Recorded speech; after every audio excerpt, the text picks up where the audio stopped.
Mbappé, pas de position de hors-jeu. Allez, il faut te prendre dans la surface. Pour l'instant, il n'y a personne. Il y a Neymar. Un dernier éclair, un dernier éclair. Un dernier éclair. Le tigre vient de se battre sur le Parc des Princes. Et le séisme du droit du meilleur joueur du monde, Kylian Mbappé, 1-0 sur le PSG.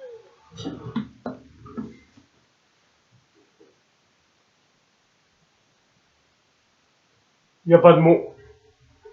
Je fais juste le débrief un petit peu de ce match-là parce que bon, j'étais un petit peu malade ces temps-ci. Mais là, on va faire un petit débrief de tous les quarts de finale, mais plus en particulier du PSG Real, où pour moi, j'ai trouvé un Real assez faible, surtout en première mi-temps, où le Real a surtout voulu défendre et Paris a bien pressé. Et on a vu que quand le Real se fait presser, que ce soit Bilbao ou le Paris Saint-Germain, comme ils ont fait mardi, ils ont vachement de mal, ce Real Madrid. On a vu un Karim Benzema en manque de rythme, mais c'est normal parce que il était blessé. Je trouvais un Casimiro vraiment pas terrible. En plus, il s'est pris un carton jaune. À la défense, Alaba, Militao a été quand même assez très bonne. Thibaut Courtois qui a été vraiment très bon aussi côté Real Madrid. Mais après, Kroos, Modric, le milieu du Real n'a pas été terrible. Vinicius a été pour moi catastrophique. J'ai trouvé un Vinicius vraiment dépité. Et par contre, un PSG avec un Marquinhos Kipembe qui a été quand même pas mal. Un Hakimi qui a été bon offensivement, mais défensivement, on n'a pas pu trop voir parce que Vinicius a été tellement mauvais qu'on ne peut pas savoir si Vinicius avait été au niveau défensivement. On n'a pas vu un très bon Hakimi, on ne peut pas vraiment savoir. Un Nuno Mendes que j'ai trouvé vraiment excellent côté Paris Saint-Germain. Et par contre, c'est un Lionel Messi. Un Lionel Messi où je trouve quand même assez catastrophique. Sa note de l'équipe, il a eu 3. Je trouve que Lionel Messi, bon voilà, c'est quand même assez faible. Voilà, Paris Saint-Germain, il s'est loupé un penalty. Je pense qu'il aurait dû le laisser tirer à Kylian Mbappé.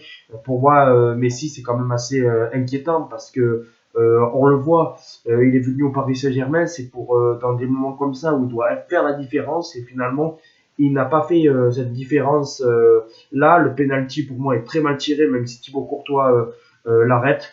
Et puis après, on a l'action comme je vous ai montré au tout début, la passe merveilleuse de Neymar pour le roi, pour le prince du Parc des Princes, Kylian Mbappé. Comme je l'ai dit, franchement, c'est pour moi actuellement le meilleur joueur du monde. Parce que là, faire cette action-là face à son futur potentiel club, il faut le faire. En plus, le but, il est merveilleux. La passe en talonnade de Neymar est vraiment fantastique avec un Kylian Mbappé qui traverse deux joueurs. Je sais que moi, je suis pour Marseille. J'étais un peu dégoûté parce que je pensais vraiment le match nul. Et voilà, il y a cette action de génie du meilleur joueur du monde, je peux le dire actuellement, Kylian Mbappé, s'il continue comme ça. Le Ballon d'Or 2022, il est pour lui. Bon, après, on a encore le temps. Mais voilà, le PSG a pris de petites options pour les quarts de finale. Attention au retour, parce que je pense pas qu'il y aura le même Real Madrid. Je pense que Benzema sera un petit peu meilleur. Mais voilà, Kylian Mbappé qui était au sommet de son art. Pour moi, c'est l'homme du match.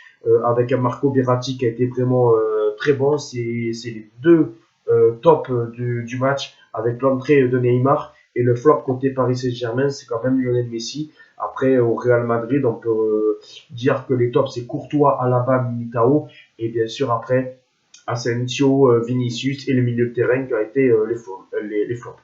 Après, par rapport aux autres quarts de finale, bon, City a étriqué 5-0. Bon, il n'y a pas eu photo face à Sporting. Bon, voilà, City a déroulé. City bon, voilà, est déjà en quart de finale à 100%. Le Sporting, c'était quand même très faible. Voilà, il y a eu un doublé de Bernardo Silva. Les buts ont été beaux. Mais voilà, on ne peut pas trop dire parce que je n'ai pas trop suivi la rencontre. Et puis après, le Bayern qui s'est fait surprendre par Salzbourg. C'est Kingsley Coman qui a égalisé dans les arrêts du jeu. Bayern qui est quand même un petit peu, attention de voir le Bayern au retour, même si je pense que avec ce match nul, le Bayern est favori pour aller en quart de finale. Mais voilà, Salzbourg a créé la petite surprise. Et attention, parce qu'on voit que le Bayern en défense, c'est pas encore terrible, même s'ils font partie des favoris. Attention. Et puis après, Liverpool qui a été malmené par l'Inter. Je trouvais que l'Inter de Milan a très bien joué, mais que au final, à l'expérience, c'est Liverpool qui s'est imposé avec Mohamed Salah qui a marqué, Firmino qui a marqué une belle tête. Voilà le petit débrief de ces quarts de finale, plus en particulier sur le PSG Real. Et on se retrouve normalement ce soir pour mes pronostics de la Ligue 1, la Ligue des Champions.